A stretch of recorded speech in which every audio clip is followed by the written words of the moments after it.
Жақында ана 12 адам өрттен қайтыс болып еді ғой, Түркістан облысында, Алғабас деген ауылда. Сол кісілердің бұл дүниеден өтуінің себебі, қараңыздаршы достар, әшейін қарапайым удлинитель дейміз ғой орысша. Сол істен шыққан.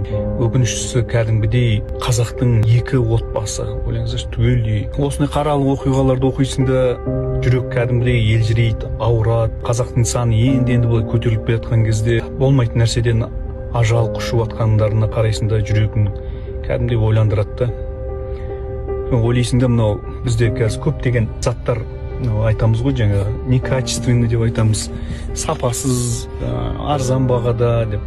Болмаса сен оны бір арзан деп сатып алмайсың ғой, бір ойлайсың ол жақсы сапада деп сатып аласың, бір кәдімгі дүкеннен, базардан болмаса да кәдімгі бір дүкеннен сатып аласың, сеніп, ой, бұл гарантиясы бар, сапасы керемет деп айтады.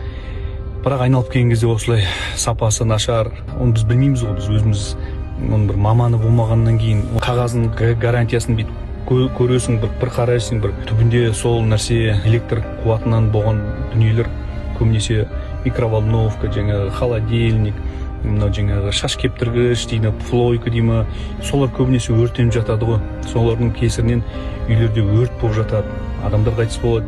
Адамдар даже мынау жаңа ұялы телефон зарядтап ұйықтап жатқан кезде атылып кетеді.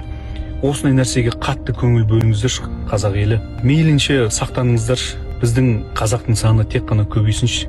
Әлбетте, ажал деген нәрсе ол айтып келмейді ол. Біз бірақ себебін қолдануымыз керек. Себебін жасайық барынша. Байқаңыздар, өз өмірлеріңізге бей-жай қарамаңыздаршы.